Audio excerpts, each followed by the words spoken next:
Esta es nuestro último tiempo de compartir virtualmente o en línea de este año de la fraternidad y Jesús Deo, como ustedes están viendo ahí.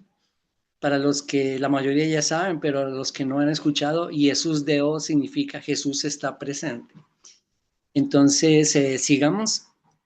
Y hoy vamos a hablar sobre interpretación, una debida interpretación, obviamente, de las Sagradas Escrituras, lo que comúnmente se conoce como hermenéutica bíblica. La hermenéutica es el arte de interpretar bien un texto, y en el caso de las Escrituras necesitan ser bien interpretadas, y a eso queremos dedicarnos. Hay mucho material, yo sé, vamos a tratar de ir y verlo todo, pero claro, no van a ser ni ustedes ni yo capaces de quedarnos con todo lo que vamos a ver, pero vamos a volver a este tema el próximo año, entonces vamos a tener la oportunidad de repasar. Entonces, la debida interpretación de las Sagradas Escrituras. Muy bien, sigamos.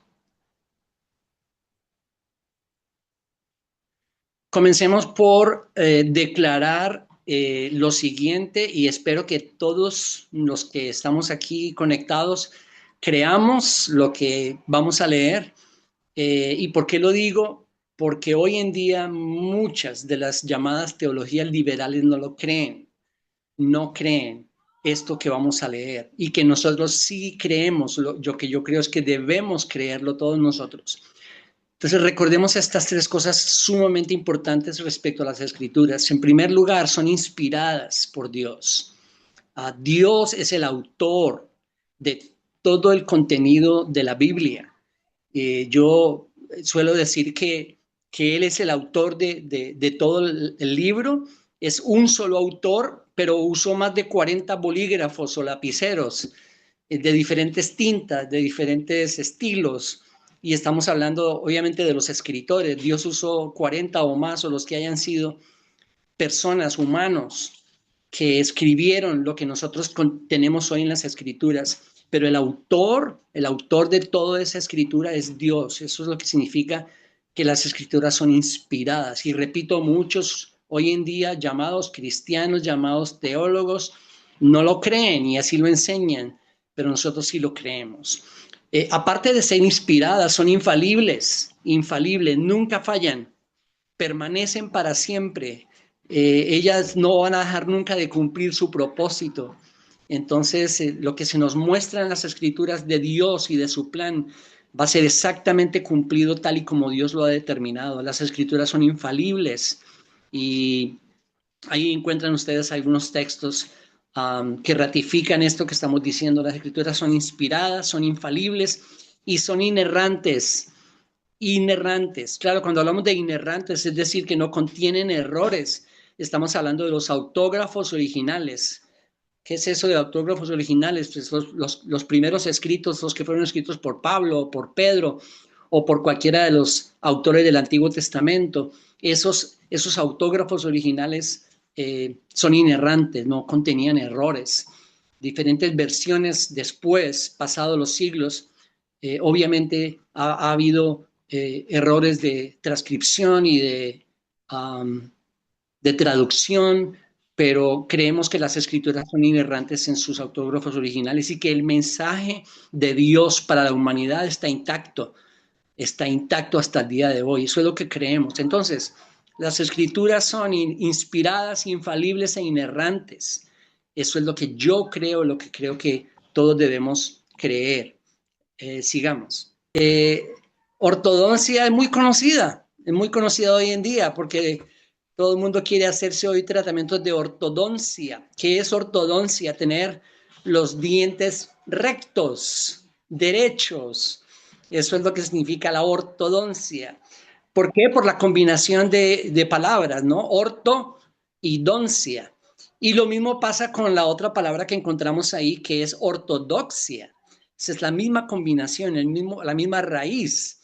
La primera, muy conocida hoy en día en círculos cristianos, ortodoncia, pero no la segunda. Y así como ortodoncia significa tener los dientes rectos, la dentadura en su lugar, alineados, lo mismo pasa con la ortodoxia, pero ya no está hablando de orto doncia, dientes, sino de ortodoxia, que es la verdad, que es el pensamiento. Entonces, cuando hablamos de una ortodoxia es porque hay un pensamiento correcto. Y en este caso nosotros diríamos que hay una doctrina correcta, una doctrina que está derecha.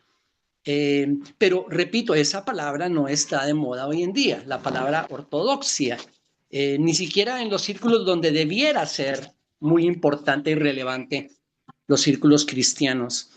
Um, Sin embargo, tenemos que decir que esa ortodoxia, por supuesto que existe hoy en día. Aunque no está de moda, esa ortodoxia jamás ha dejado de existir y hay una ortodoxia que somos llamados todos a entender y a defender. Repito, ¿qué significa ortodoxia? Una doctrina que es sana, verdadera, recta, alineada con la verdad de Dios que se encuentra en las Escrituras. Entonces, obviamente que las Escrituras, la Biblia, esta Biblia nuestra de los 66 libros, 39 en el Antiguo Testamento y 27 en el Nuevo, son nuestra norma de fe y conducta, como se ha dicho a través de los siglos. Y de ahí, de esas Escrituras, nosotros sacamos o tenemos que encontrar o sacar esa ortodoxia, esa doctrina, esa verdad que es recta, que es firme, que está alineada. Esa doctrina verdadera, recta, correcta, es la que todos somos llamados a entender y a defender. Escuchen, todos los cristianos, no solamente algunos.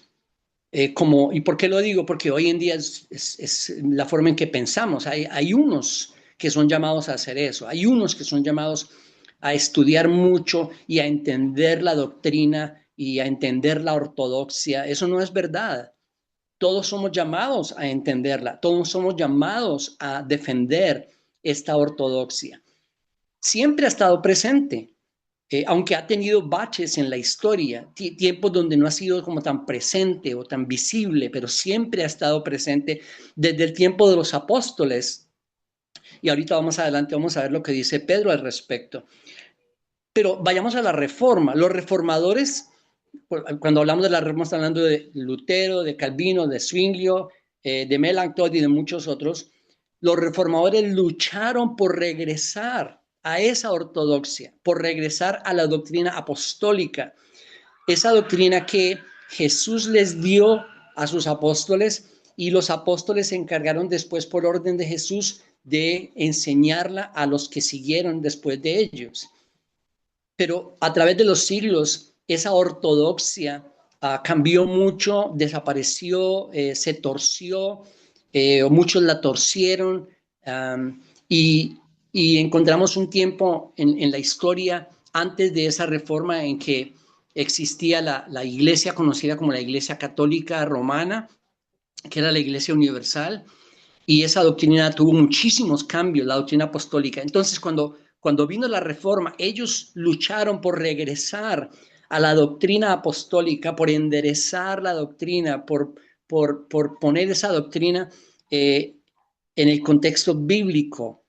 Lucharon por esa ortodoxia en los primeros siglos y contrarrestar la falsa enseñanza de la institución católica romana, que básicamente había cambiado mucho o que había venido cambiando a través de los siglos, pero había pasado de esa ortodoxia a una heterodoxia, que es lo opuesto a la ortodoxia.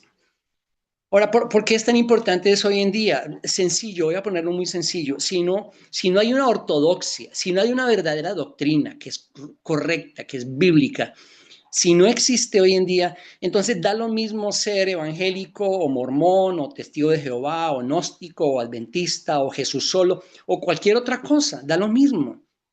Da lo mismo porque si no hay una ortodoxia, si no hay una doctrina que es verdadera, que es recta, que es bíblica, que se saca, que es extraída del contenido de las escrituras, si no existe, entonces da lo mismo ser cualquier cosa, pertenecer a cualquier grupo, a cualquier religión, a cualquier enseñanza, a cualquier viento de doctrina, como dice el mismo Pablo.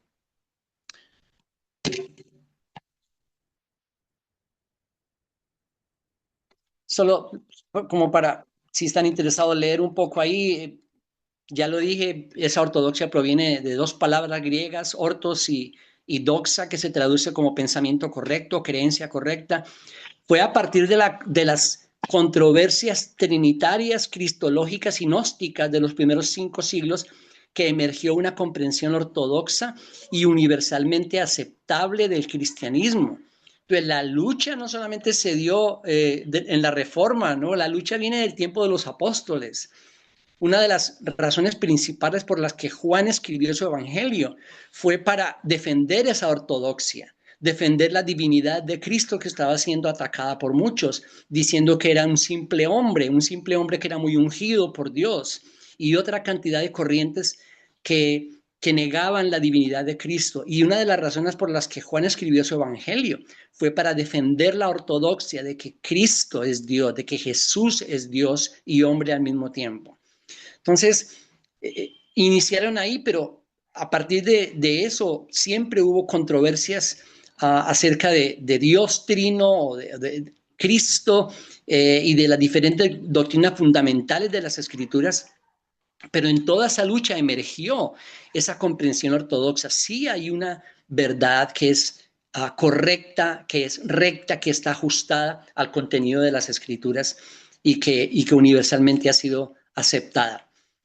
Históricamente, durante los primeros 3 siglos del cristianismo se constituyó la ortodoxia como la regla de fe. En los 2 siglos siguientes y en respuesta a los movimientos heterodoxos, que ya no eran ortodoxos, sino cambiaban la doctrina, la torcían, como dice Pedro, se intentó presentar las creencias tradicionales en una terminología definida por medio de los principales concilios de la Iglesia, como el de Nicea, como el de Éfeso, como el de Calcedonia.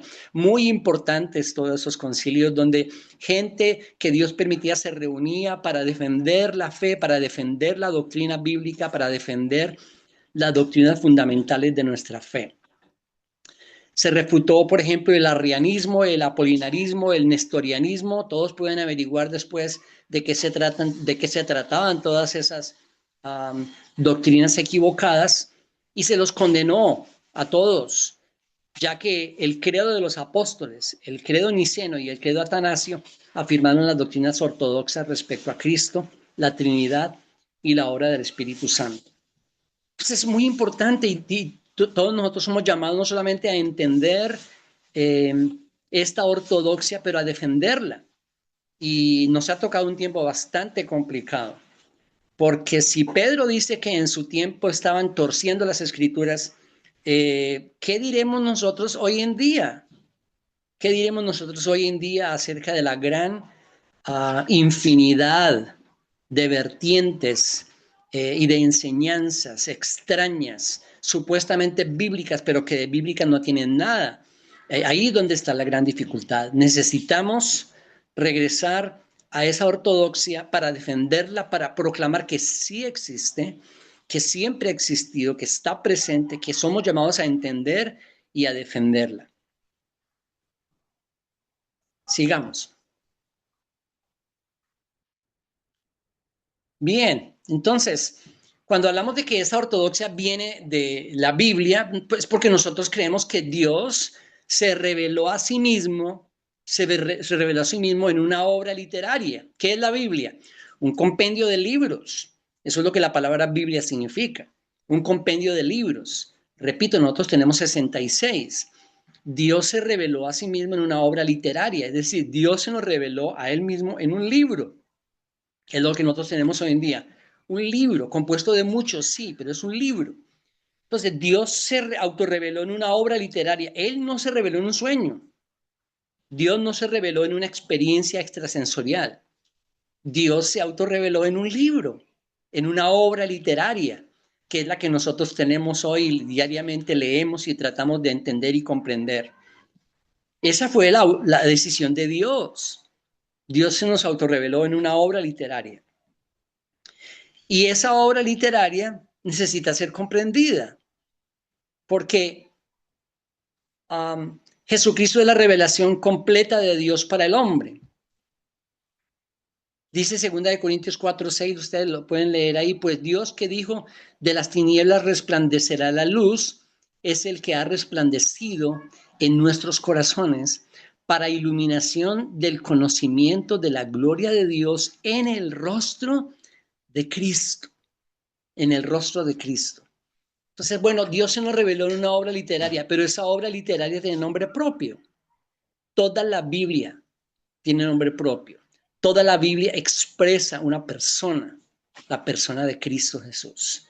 Él mismo lo dijo cuando leemos ahí que toda la escritura da testimonio de Jesucristo y encontramos el texto de Lucas 24-27, comenzando por Moisés y continuando con todos los profetas, les explicó lo referente a él en todas las escrituras. Y podríamos poner otros muchos textos que no tenemos el tiempo ahora, pero cuando hablamos de la Biblia, hablamos de la autorrevelación de Dios para nosotros. ¿Cómo se nos autorreveló Dios a la humanidad? En un libro, en una obra literaria. Y esa obra literaria tiene nombre propio.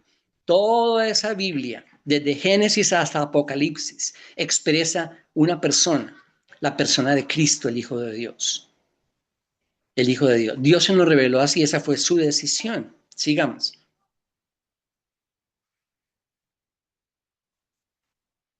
Por lo tanto, si es verdad que Dios se nos reveló, se autorreveló en un libro, en una obra literaria, entonces un texto como la Biblia debe ser leído, estudiado o analizado, interpretado y aplicado cuando es el caso. Y por supuesto que es el caso cuando hablamos de las Escrituras. Si nosotros realmente queremos entender, conocer y entender la autorrevelación de Dios para nosotros los hombres, tenemos que ir a ese texto en el que nosotros creemos Dios se nos reveló, y ese texto debe ser leído, estudiado, analizado, interpretado y aplicado, como cualquier otro texto que necesita ser entendido. Muchas veces el problema es que nos quedamos en el primer punto.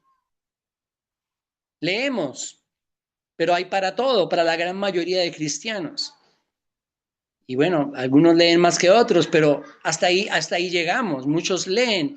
Yo siempre he dicho, ustedes me han escuchado, que los católicos cometieron una terrible equivocación al decir a la gente que no debía ir al texto bíblico, que ese texto bíblico era solo para algunos iluminados, pero que la gran mayoría del pueblo no podía, no debía ir al texto bíblico, eso no era para ellos. Y luego, pues nosotros vinimos como evangélicos y les dijimos, no, sí, pueden leer, pero no se preocupen si no entienden. Otros les van a decir lo que significa y ahí está el problema. Un texto necesita ser leído, necesita ser estudiado, analizado, necesita ser interpretado y necesita ser aplicado. Y la Biblia no es una excepción porque es una obra literaria. Pablo le dice a Timoteo en 2 de Timoteo 2:15, procura con diligencia. Recuerda esas palabras, procura con diligencia. Esfuérzate, trabaja, lucha, dedícate a presentarte a Dios aprobado como obrero que no tiene de qué avergonzarse. ¿Por qué? Porque maneja, ortotomeo es la palabra en el griego, maneja con precisión la palabra de verdad. Esa palabra ortotomeo significa hacer una disección, como cuando hace una cirugía, una disección recta, precisa y exacta. Y, por ejemplo, si pensamos en un cirujano, para hacer eso no lo puede hacer de la noche a la mañana.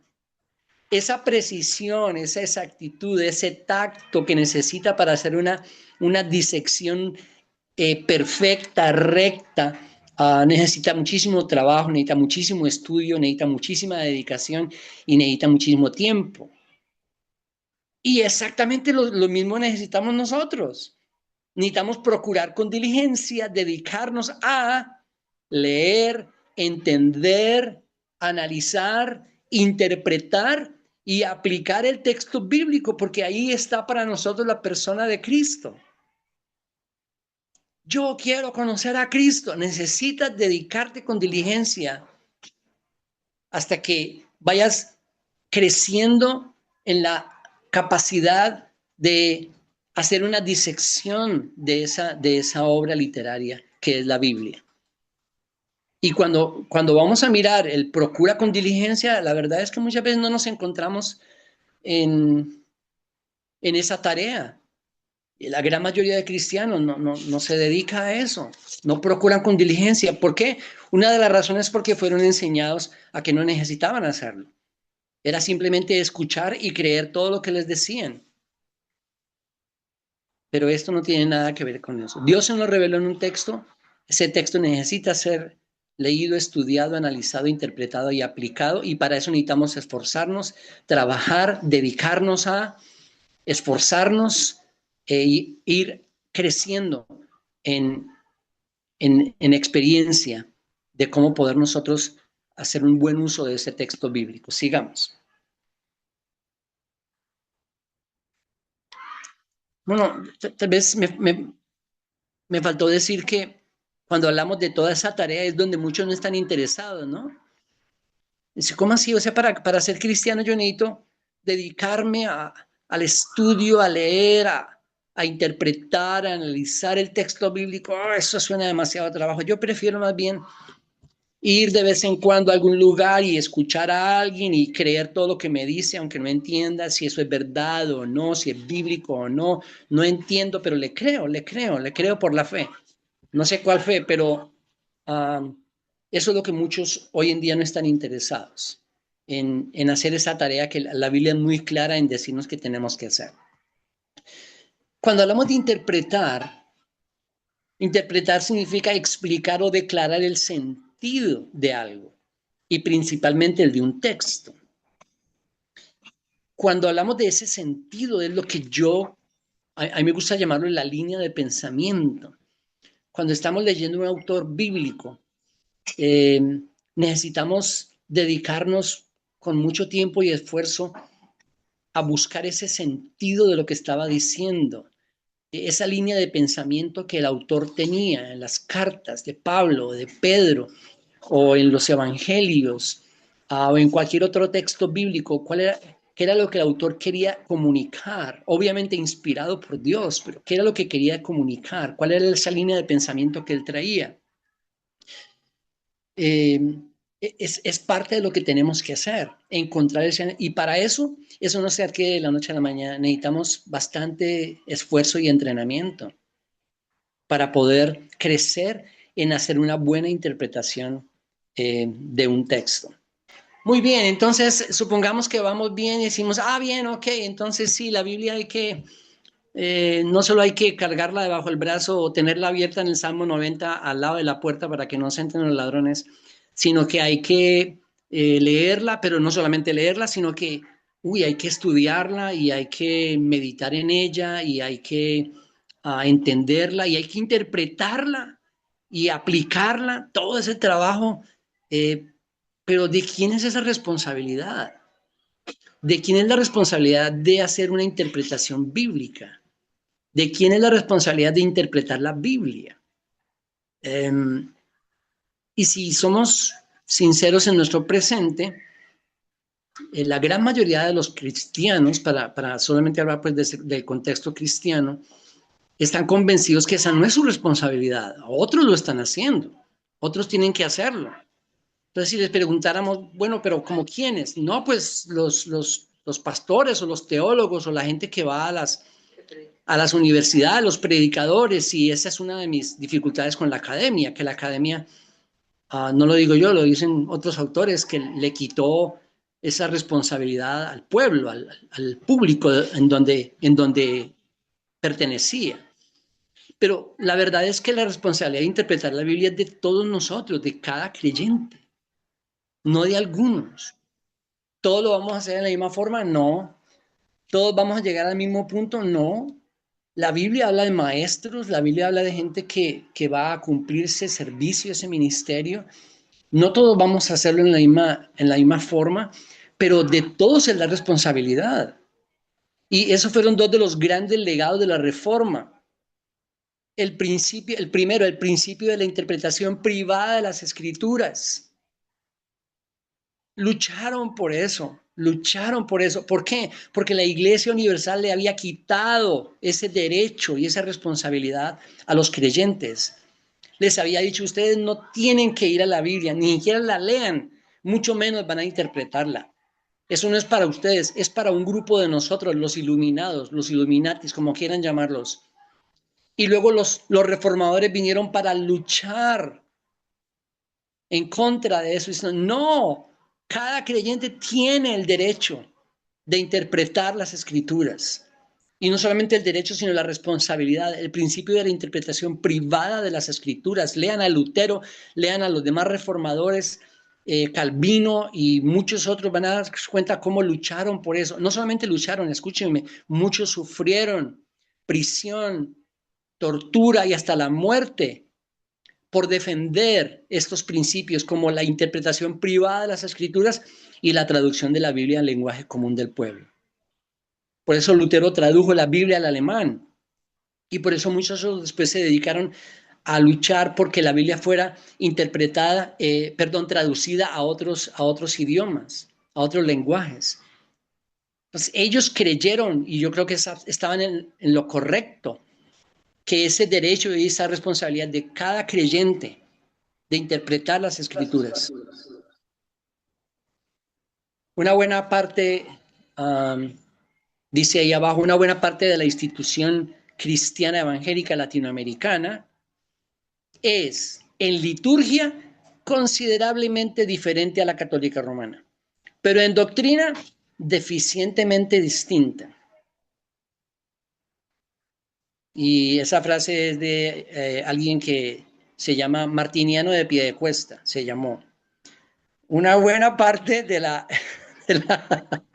una buena parte de la institución cristiana evangélica latinoamericana, creo yo, es en liturgia, en los ritos, en la forma de hacer las cosas, considerablemente diferente a la católica romana, pero en doctrina deficientemente distinta cuando debiera ser lo opuesto.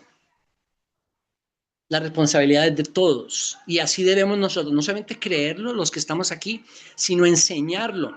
Y somos llamados a formar la gente que Dios coloca a nuestro cuidado o bajo nuestra tutoría o como queramos llamarlo, a aquellos que estamos enseñando.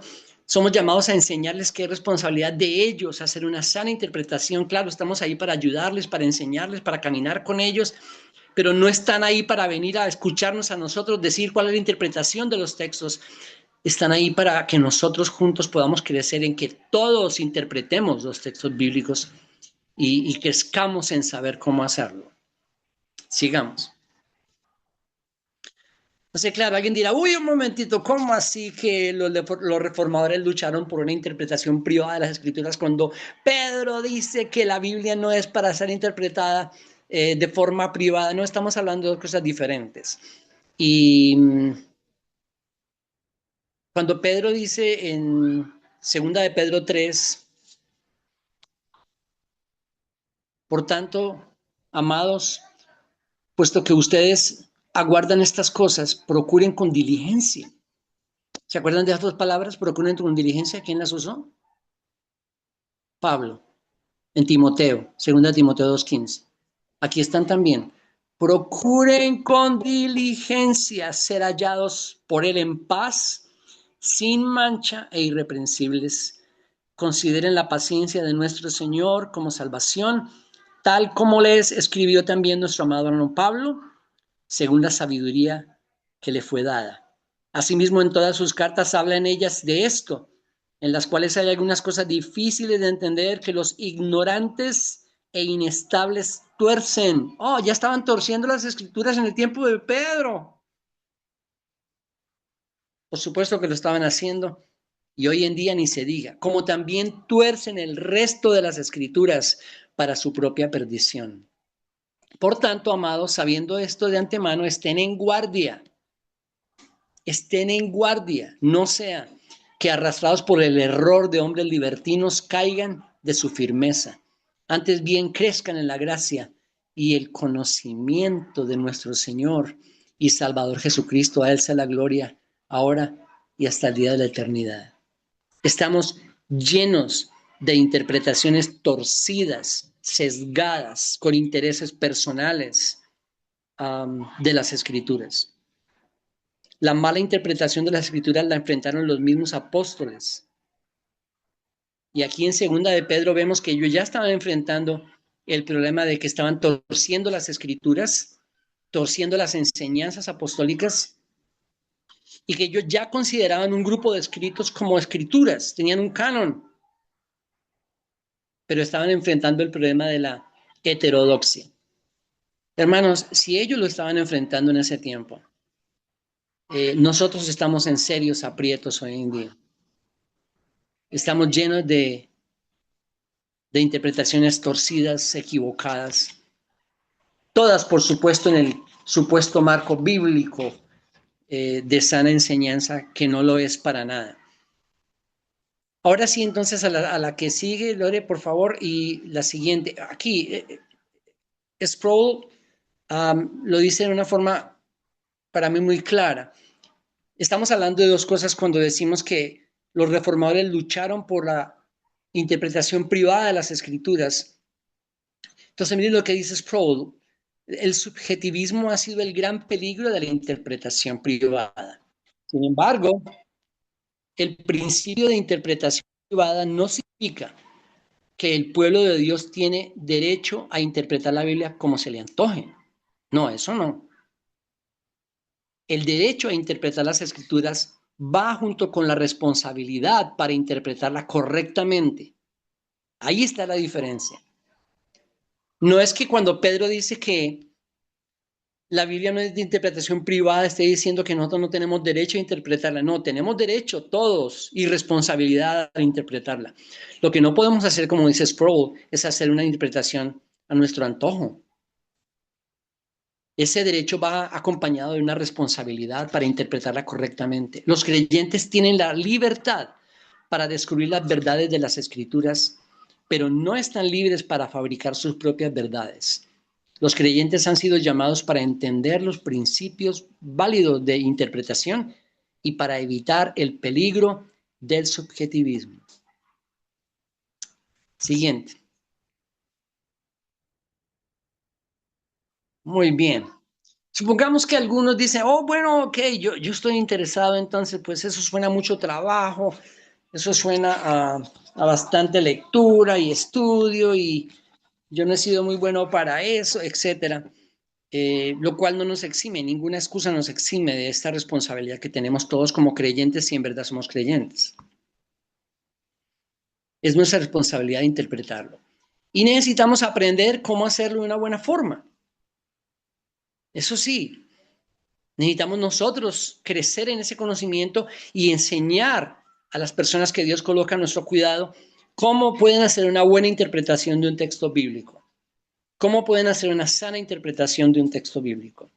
Entonces, existen métodos de interpretación, como lo existen para todos los textos. Recordemos, Dios se nos reveló en una obra literaria. Estos métodos no solamente son para la Biblia, estos métodos son para cualquier texto, pero estamos hablando nosotros de la verdad bíblica. Yo solamente tengo 3 acá, hay muchos otros que ustedes pueden después mirar si están interesados. Uno es el literal, y básicamente lo que dice ese método es que esta forma de ver las escrituras no es lo mismo que considerarla en su sentido literal, sino más bien es una exageración de la letra. Omite casi por completo las figuras literarias. Un ejemplo de eso, Mateo 26, esto es mi cuerpo.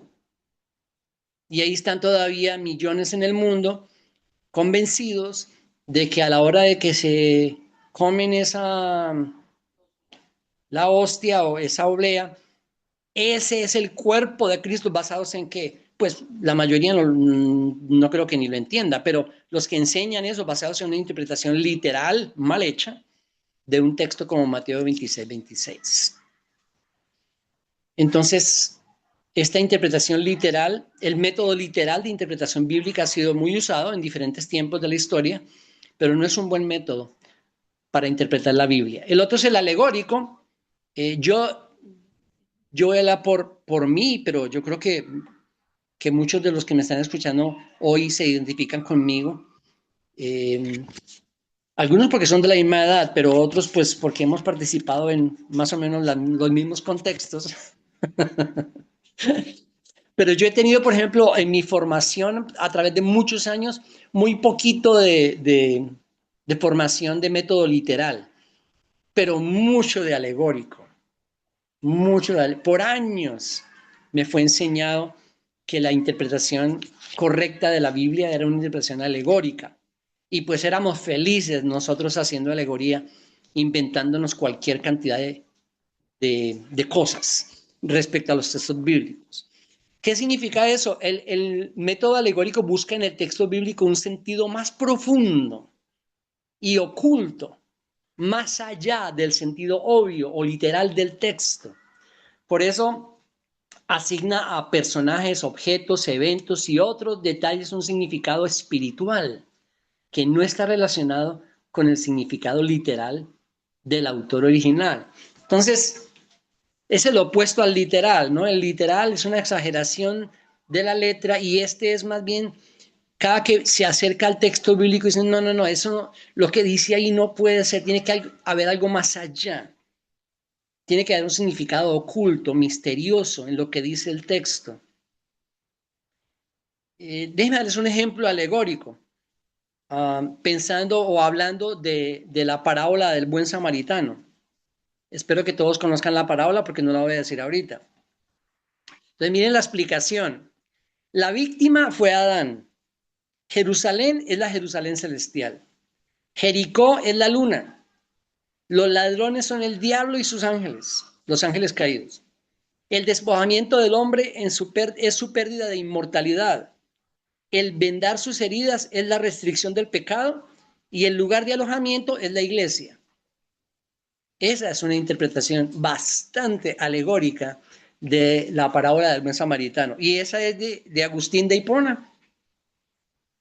Entonces es un método que fue usado por muchos, en muchos contextos y obviamente hoy en día es muy usado. Yo diría que es el más usado en nuestro contexto latinoamericano para hacer una interpretación bíblica, es este método alegórico. Sí, las 5 piedras del arroyo que tomó David, esas no son 5 piedras, no, tiene que haber algo de escondido. No, son los 5 ministerios, claro. Uy, hermano, qué revelación. Los 5 ministerios de Efesios, claro, las 5 piedras, por supuesto, concuerdan, ¿no? Los 5 ministerios que Dios dio a la iglesia para derrotar al diablo. Obviamente debemos saber interpretar el lenguaje figurado de algunos géneros literarios en la Biblia como el género poético, el profético. No es lo mismo interpretar Apocalipsis que interpretar el libro de los Hechos. Pero este método alegórico es un método que no nos ayuda, no es bueno para hacer una interpretación bíblica. No lo es, no lo recomiendo en ninguna manera, como tampoco recomiendo el literal, ni los otros que existen que ustedes van a averiguar. Así que llegamos al tercero. Este es el método correcto. Gramatical histórico. ¿Qué significa? Que nosotros para hacer una interpretación de un texto aplicamos principios gramaticales y principios históricos. Como su mismo título indica, tiene por objeto hallar el significado de un texto sobre la base de lo que sus palabras expresan en su sentido llano y simple a la luz del contexto histórico en que fueron escritas. Es tarea del intérprete determinar con la mayor precisión posible lo que el agiógrafo quiso realmente decir, el que escribió ese texto, qué quiso decir. Y para poder hallar ese qué quiso decir, acuérdense de la línea de pensamiento, del sentido para hacer una buena interpretación, necesitamos aplicar el método gramatical histórico. Ese es el método correcto para hacer una sana interpretación de la Biblia. Veamos algunos aspectos fundamentales de ese análisis gramatical. Sigamos, Lore.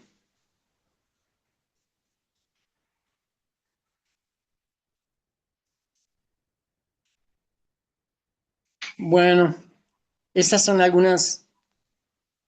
Leamos rapidito. Déjenme leerles.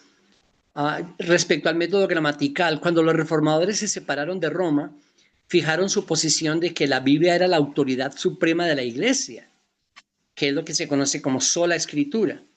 El principio fundamental de su hermenéutica, acuérdense, hermenéutica es el arte de interpretar bien un texto, el principio fundamental de su hermenéutica se denominó la analogía de la fe. Significa que la escritura debe interpretar a la escritura. En otras palabras, la escritura es una totalidad. Esto también es de Sproul. El método histórico-gramático, defendido por Lutero, Calvino, Zwinglio, Melanchthon y otros de los reformadores, en el periodo de la Reforma, fue desarrollado dentro del contexto del principio de sola escritura, porque procuraban tomar seriamente la naturaleza divino-humana de la Biblia. Tomás de la Fuente, Llaves de Interpretación Bíblica, es el autor de ese libro de hermenéutica, considera que este es el método correcto, debido a que exige la interpretación de la Biblia en sus idiomas originales en que fue escrita. Y 4, el método histórico-gramático contempla los temas de la paternidad literaria, la fecha de la composición, los antecedentes históricos e idiomáticos en relación con el significado del texto y finalmente el significado de la Biblia en su totalidad. Sigamos.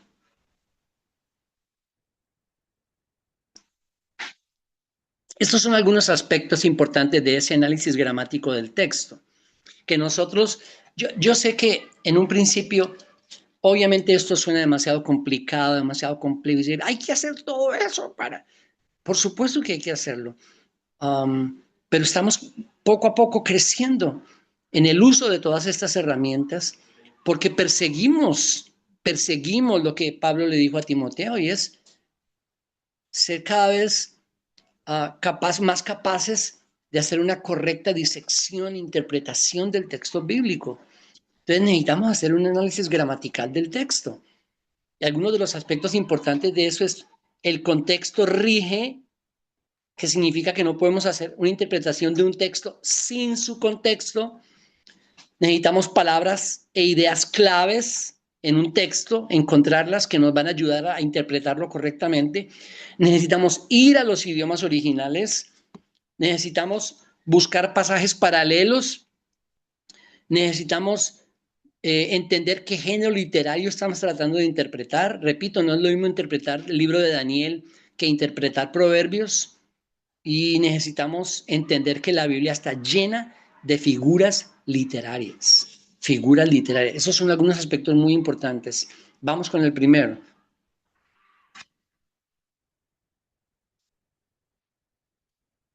El contexto rige.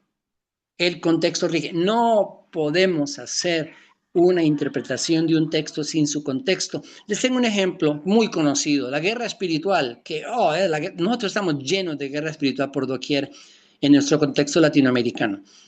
¿De dónde es sacada? Mayoritariamente de Efesios capítulo 6. ¿Qué dice Efesios 6? En el versículo 12 dice lo siguiente, porque nuestra lucha no es contra carne y sangre,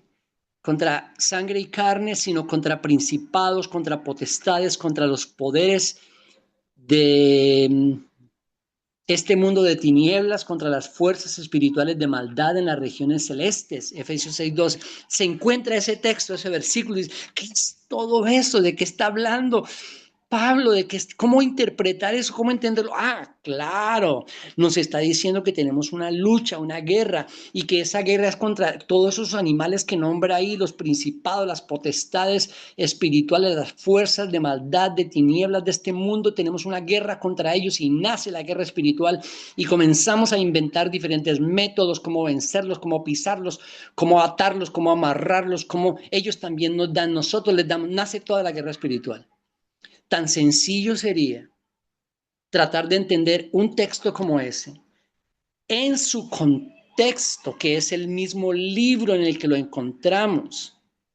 En el mismo libro hay absoluta claridad acerca de cómo interpretar bien ese versículo 12. Y es, por ejemplo, nos vamos a Efesios 1, donde Pablo dice en Efesios 1, ese poder obró en Cristo cuando lo resucitó de entre los muertos y lo sentó a su diestra en los lugares celestiales, muy, muy por encima de todo. Y aquí están otra vez todos esos animales, principados, autoridades, poderes, dominios y de todo nombre que se nombra, no solo en este siglo, sino también en el venidero.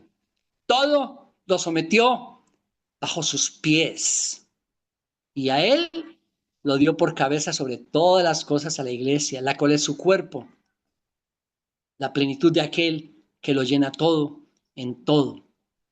Entonces, si yo estoy tratando de entender ese texto en el capítulo 6, versículo 12, miren la claridad que me da el capítulo 1, versículos 20 en adelante. Esas mismas fuerzas, potestades, poderes de las tinieblas, todo eso que le está mencionando en el 6, ya lo mencioné en el 1, pero en el 1 nos dijo que Cristo los venció, que están bajo sus pies, que Él está muy por encima, sentado a la diestra en los lugares celestiales, muy por encima de todos esos seres. Oh, entonces no significa que Cristo esté peleando contra ellos y nosotros todo el tiempo orando, Señor, descabézalo, Señor, acábalo, Señor. Un momentito, ya los venció, están sometidos bajo sus pies. Ah, muy bien, ok, entonces Cristo está muy por encima de ellos. ¿Y qué acerca de nosotros? Oh, resulta que en el capítulo 2, del versículo 4 al 6, nos da la claridad a esa pregunta a la respuesta de ¿y qué de nosotros en esa guerra, en esa pelea, en esa lucha de la que él está hablando en el 6:12? Dice, pero Dios que es rico en misericordia, por causa del gran amor con que nos amó, aun cuando estábamos muertos en nuestros delitos, nos dio vida juntamente con Cristo, por gracia ustedes han sido salvados, y con Él nos resucitó y con Él nos sentó en los lugares celestiales. ¿Dónde está Cristo? A la diestra del Padre. Y estando allá, ¿qué pasa con todos esos principados y autoridades y poderes? Están bajo sus pies. Bien, y nosotros estamos sentados con Él en lugares celestiales en Cristo Jesús. El texto rige. El contexto es absolutamente fundamental en la interpretación de los textos. Y este es simplemente un ejemplo de ese contexto que es tan importante. Vamos con el siguiente. Déjenme solo para terminar de decir, estamos tratando de interpretar un texto, tenemos que mirar lo que está atrás, tenemos que mirar lo que está adelante, tenemos que mirar el capítulo, tenemos que mirar los capítulos anteriores y posteriores, tenemos que mirar el libro. Yo no puedo tratar de hacer una interpretación de Efesios capítulo 3 sin leer todo el libro, los 6 capítulos, cuál es la línea de pensamiento, de qué estaba hablando, qué era lo que él quería comunicar, porque ese capítulo 3 es parte de ese todo. Y esa es la importancia del contexto. El contexto rige. Palabras claves. Miren este ejemplo de palabras claves. Básicamente tenemos que, cuando queremos hacer una interpretación de un texto, buscar palabras que nos van a dar, son claves porque nos van a dar mucha claridad acerca de cómo interpretar ese texto. Tengo un ejemplo. Entonces, el Señor Dios dijo, no es bueno que el hombre esté solo. Le haré una ayuda adecuada. Génesis capítulo 2, versículo 18. Todos los hombres agradecemos mucho ese versículo, los que somos casados, pero dice que le haré una ayuda adecuada. En otras versiones aparece ayuda idónea. Esa palabra en el original hebreo, porque el Antiguo Testamento se escribe en hebreo, y ahí es cuando, ahorita vamos a ver los idiomas originales, pero este es un adelanto porque también tiene que ver con una palabra clave. ¿Cómo interpreto yo este texto? Esa palabra adecuada o idónea en el original en que se escribió ese texto es la palabra eser. Eser. Y básicamente, porque no me puedo extender más, esa palabra en el hebreo eser es usada en muchas otras partes en el Antiguo Testamento. Y escúchenme, es usada para describir la ayuda que Dios nos da a nosotros. En textos dice que Dios nos es ser. Dios es nuestro ser, nuestra ayuda. Es la misma palabra. Entonces, ¿cómo es posible que muchos, inclusive denominaciones históricas completas, interpretaron esta palabra como sirvienta y así la aplicaron por siglos y muchos hasta el día de hoy? Oh, eso significa que Dios le dio una sirvienta al hombre. Y si quieren una prueba de eso, lean el Antiguo Testamento. Yo no sé de dónde la sacaron, porque hay una palabra clave aquí. ¿Qué significa eso de ayuda? Ayuda es ser. Oh, significa que es la misma palabra que se usa para la ayuda de Dios. Y es interesante, después ustedes pueden hacerlo más, leer acerca de la palabra de ser usada en ese texto. Simplemente les coloqué ahí Salmo 33:20 como, ahí está la palabra de ser. Nuestra alma espera al Señor. Él es nuestra, ahí está, ayuda y nuestro escudo. Y otro ejemplo que lo tengo ahí para que ustedes lo vean después, si uno, por ejemplo, va a Juan 6:47 al 59, y uno quiere hacer una sana interpretación de ese texto, uno dice, bueno, busquemos palabras claves. Oh, muchas veces esas palabras están repetidas, muchas veces, lo cual indica un énfasis. Si hay una palabra muchas veces repetida en un texto, hay un énfasis y necesitamos ponerle cuidado. Y miren todas las veces que aparece la palabra vida, vida, vida, vive, vivirá, vida, vivirá, en contraste con murieron. Entonces es muy importante que busquemos esas palabras claves. Y la repetición de palabras en un texto también nos puede ayudar a encontrar el énfasis del texto. Siguiente. Ideas claves. Todo texto tiene una idea principal y otras secundarias. Entonces nosotros estamos leyendo cualquier texto en las escrituras y necesitamos buscar ideas principales. Y nos ayudan estas preguntas. ¿Qué idea quiere comunicar el autor en este pasaje? ¿Qué quiere decir? ¿Por qué lo está diciendo? ¿Por qué el autor pone este pasaje aquí, en este lugar del libro? ¿Cómo es que mi pasaje se relaciona con el tema de todo el libro? ¿Cómo este pasaje aquí, cómo es que Efesios 6, para volver al ejemplo que dimos, se relaciona con todo el mensaje del libro? Yo no puedo sacar simplemente el versículo 12 o parte del capítulo 6 y hacer una interpretación sin el resto del libro. ¿Cómo mi pasaje se relaciona con el tema de todo el libro? ¿Cómo es que mi pasaje se relaciona con el Evangelio? La Biblia interpreta a sí misma. ¿Qué está tratando el autor de enseñar a su primera audiencia, a los que lo escucharon por primera vez? ¿Por qué les escribió eso? Idea principal. Y aquí tengo un ejemplo, porque todos obviamente lo conocemos, la Gran Comisión, Mateo 28, 18 al 20. Y uno diría, bueno, ¿cuál es la idea principal aquí? Yo creo que todos nosotros, o la mayoría diría, por supuesto que tenemos que ir. Y eso fue lo que la misiología enseñó y enseña por muchísimo tiempo. Ir es la idea principal. Resulta que no, no es. ¿Y cómo así que no es? ¿De dónde saca eso? De hacerle un estudio gramatical al texto. Porque el único verbo en ese texto que está ahí en Mateo 28, del 18 al 20, que no lo leo, la mayoría lo conocemos, el único verbo que está en imperativo es hagan discípulos, ningún otro. Pero nosotros lo enseñamos como si el verbo imperativo fuera vayan. Y no es. El ir es un verbo complementario, no principal.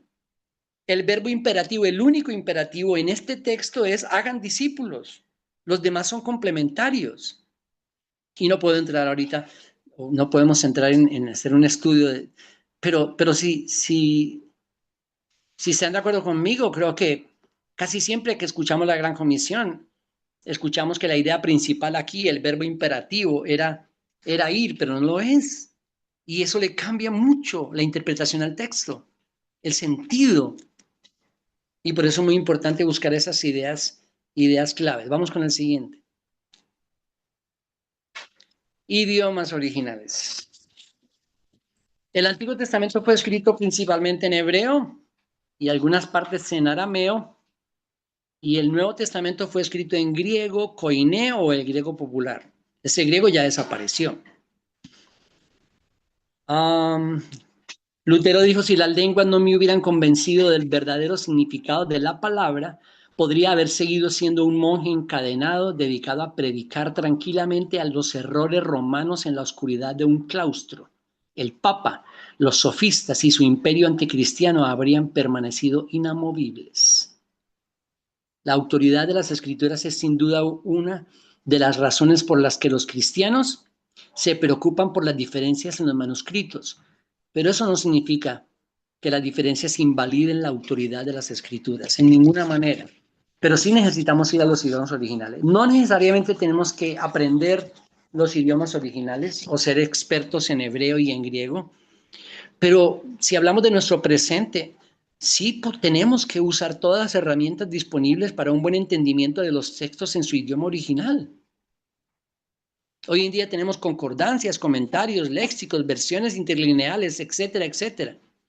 Y necesitamos ir y hacer uso de ellas. ¿Quiénes?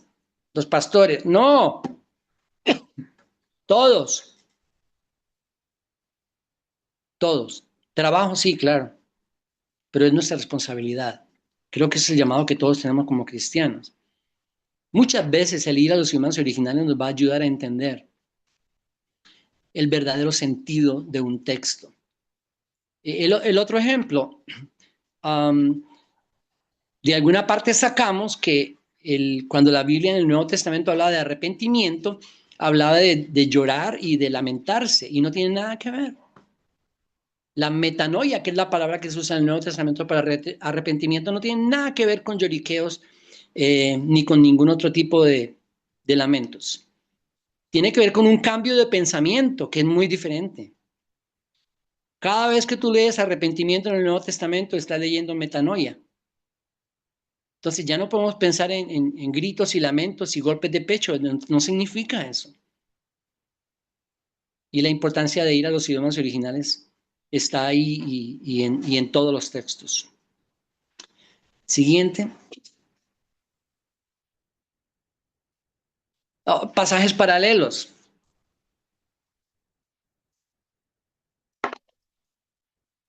Los pasajes paralelos nos ayudan mucho también en el entendimiento de un pasaje.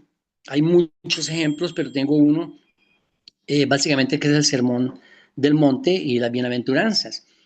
Oh, qué riqueza de entendimiento nos da el leer paralelamente las Bienaventuranzas y el Sermón del Monte en Mateo que en Lucas, porque hay muchas diferencias, no contradicciones, diferencias que enriquecen nuestro entendimiento de ese sermón, del contenido de las verdades en el Sermón del Monte. Solo para darles un ejemplo, en Mateo leemos siempre bienaventurados y es como la parte de, de las ventajas que se tienen, las ventajas que tienen todos aquellos que pueden llegar a llorar o ser humildes o todas las bienaventuranzas, tener la merced de justicia. Pero miren cómo lo coloca Lucas. ¡Ay de ustedes los ricos! Oh, es diferente. No es contradicción, pero es diferente. Enriquece nuestro entendimiento de un pasaje como este del Sermón del Monte. Entonces los pasajes paralelos, sí, tenemos que buscarlos si los hay. Cuando estés leyendo el libro de Efesios, tienes que leerlo con Colosenses. Son dos cartas paralelas y necesitamos entenderlo. Y no significa muchas veces que los pasajes paralelos simplemente digan lo mismo. No, no, no. Inclusive leer Romanos con Santiago también es bien interesante. Bien, sigamos.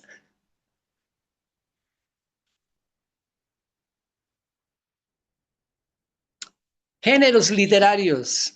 La Biblia está llena de géneros literarios como la narrativa, la sabiduría, no, sí, perdón, la narrativa, la sabiduría, la poesía, la profecía, evangelio, epístola, apocalíptico.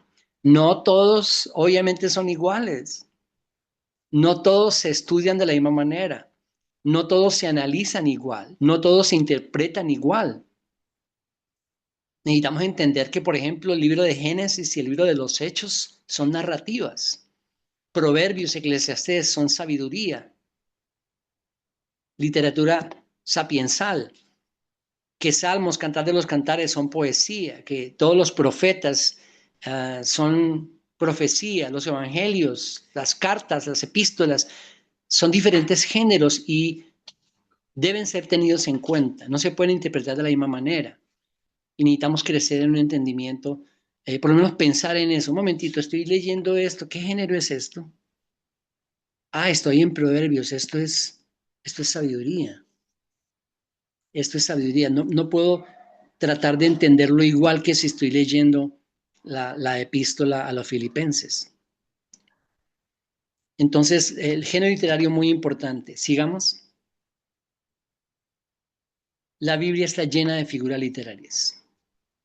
Llena. Y si no las entendemos, vamos a tener serias dificultades en hacer sanas interpretaciones. Yo solo coloqué algunos acá, no puedo colocarlos todos, no tenemos el tiempo, pero el símil, que es una comparación. Mateo 3:16. El Espíritu vino sobre Jesús, ¿como en forma de qué? De paloma. No falta quien diga, ay, miren allá el Espíritu Santo en esa cuerda. No, eso es un símil. El Espíritu Santo no tiene forma de paloma. Y peor cuando le dice a la otra persona, no, ese no es porque tiene una mancha negra. Peor todavía. Es un símil. Pero pues sí, yo creo que suena chistoso, pero yo no creo que esté diciendo algo tan errado, tan lejano. Yo creo que muchos están convencidos que cuando ven alguna paloma, ese puede ser el Espíritu Santo. Así vino sobre Jesús. No es un símil. Lo mismo que las metáforas. Encontramos 7, por ejemplo, en el Evangelio de Juan. Pues muchas más, pero ese es un ejemplo. Yo soy. Yo soy el pan. Yo soy la puerta. ¿Jesús es una puerta? No, él no es una puerta. Él es, en la metáfora, la puerta. Pero es una figura literaria. Hay hipérboles. Orad sin cesar. Yo he escuchado muchas veces, ¿no? Hay que estar orando todo el tiempo, no importa donde uno esté, pero necesita porque la Biblia dice orar sin cesar. Si dejas de orar, en cualquier momento estás faltando a las escrituras. Eso es una hipérbole. Lo mismo que cuando Juan dijo que no cabrían los libros en el mundo. Hipérbole, que significa una exageración para crear un sentido de énfasis en lo que se está diciendo. Prosopopeyas, Isaías 55:12, los árboles del campo aplaudirán. Ay, yo sentí que los árboles estaban aplaudiendo. No, eso es una prosopopeya, una forma de escribir, de transmitir la forma en que los sucesos estaban ocurriendo. O los antropomorfismos. Salmo 34:15, los ojos del Señor están sobre los justos. Ay, ¿cómo serán los ojos del Señor? Uy, deben ser preciosos, grandes. No, el Señor no tiene ojos. El Señor es espíritu. Eso es un antropomorfismo, los brazos del Señor, los ojos del Señor, la mano del Señor. Sigamos.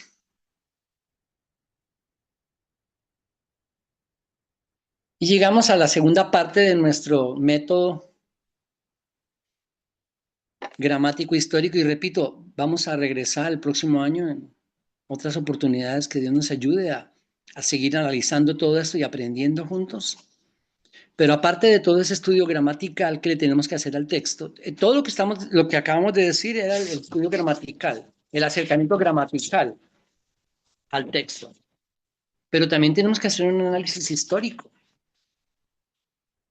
Ahora, por favor, para claridad, en ninguna manera el análisis histórico significa historicismo crítico. Y si están interesados, busquen por favor en el internet historicismo crítico, que es parte de teologías liberales que nació hace muchísimo tiempo, pero que hoy en día está en boga. un historicismo crítico que no tiene nada que ver con un análisis histórico del texto. Solo para darles alguna luz, el historicismo crítico básicamente una de las cosas que enseña es que ninguna de esas historias bíblicas que se pueda probar históricamente es verdad, todas son fábulas, porque no se pueden probar históricamente. No tiene nada que ver con hacer un análisis histórico del texto. Cuando estamos tratando de interpretar un texto necesitamos ir a su contexto histórico-cultural. ¿En qué momento histórico y en qué cultura se escribió el texto? ¿En qué momento se escribió? ¿En qué cultura? ¿Quiénes recibieron ese texto? ¿Quiénes lo leyeron? ¿Por qué se les dijo esas cosas? Cuando vamos al Antiguo Testamento, por ejemplo, necesitamos entender la cultura en que se escribió. ¿Quiénes recibieron eso? ¿Cómo lo interpretaron ellos cuando lo escucharon? ¿Cuál fue el contexto histórico? ¿Cuál fue el contexto cultural en el que se escribió? A mí me gusta cómo lo coloca alguien que dice que es un contexto situacional. ¿Cuáles eran las condiciones sociales, económicas, políticas del autor y de los destinatarios, protagonistas o involucrados? ¿Cuáles eran esas condiciones? ¿En qué condiciones vivían? ¿Dónde vivían?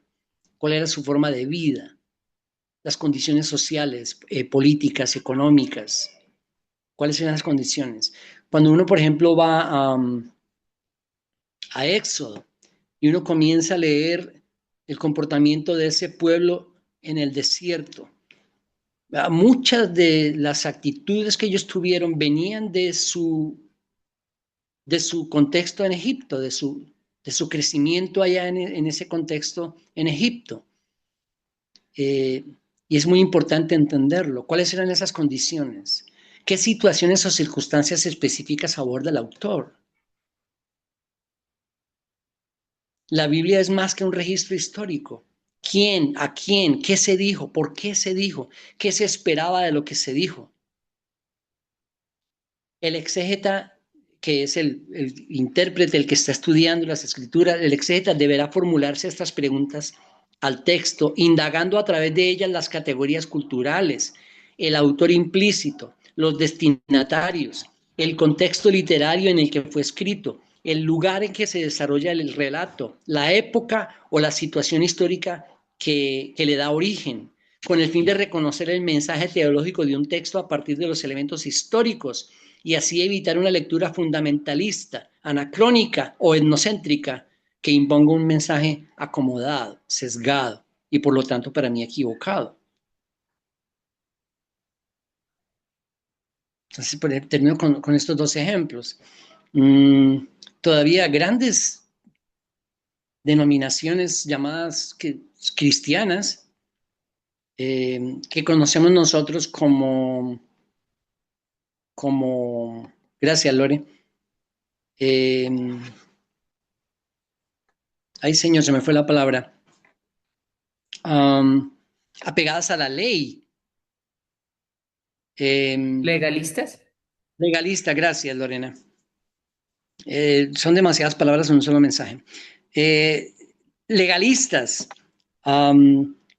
todavía enseñan que y disciplinan a personas de las congregaciones, por ejemplo, las mujeres que usan ropa de hombre. Y entonces pasan al frente a mujeres y las ponen en disciplina delante de todos y las avergüenzan que porque las vieron con un pantalón y la mujer no puede usar pantalón. Pero ¿cómo así? ¿Dónde está eso? Pues en Deuteronomio 22:5, donde Dios dijo que la mujer no debe usar ropa de hombre. Sí, pero es que si miramos el contexto cultural en ese tiempo ni siquiera usaban pantalones. Los hombres usaban era faldas o túnicas. Entonces, por supuesto equivocado, por supuesto errado, por supuesto desproporcionado, por supuesto una mala interpretación de un texto que no tiene nada que ver con lo que, pero lo hacen y someten a multitudes a sus normas, a sus leyes, a su legalismo. Eso está en Deuteronomio. Y la otra, sí se la voy a dejar a ustedes porque es más complicada. Primera de Timoteo 2:9 al 15 dice asimismo que las mujeres se vistan con ropa decorosa, con pudor y modestia, no con peinado ostentoso, no con oro, perlas o vestidos costosos, sino con buenas obras, como corresponde a las mujeres que profesan la piedad. Que la mujer aprenda calladamente con toda obediencia. Yo no permito que la mujer enseñe ni que ejerza autoridad sobre el hombre, sino que permanezca callada. Porque Adán fue creado primero, después Eva. Y Adán no fue el engañado, sino que la mujer, siendo engañada completamente, cayó en transgresión. Pero se salvará engendrando hijos si permanece en fe, amor y santidad con modestia. ¿Cómo interpretamos ese texto? Yo no les voy a hacer interpretación, pero les voy a decir que es muy importante ir al contexto histórico y circunstancial o situacional de lo que estaba sucediendo en ese lugar, en esa comunidad de Éfeso, en ese tiempo, en ese contexto.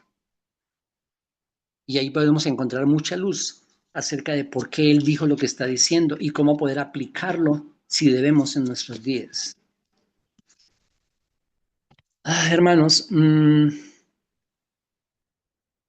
solo termino diciendo que les prohíbo en el nombre del Señor que ustedes crean cualquier interpretación de cualquier texto bíblico, de cualquier persona que venga, sin antes haberlo estudiado, analizado e interpretado ustedes.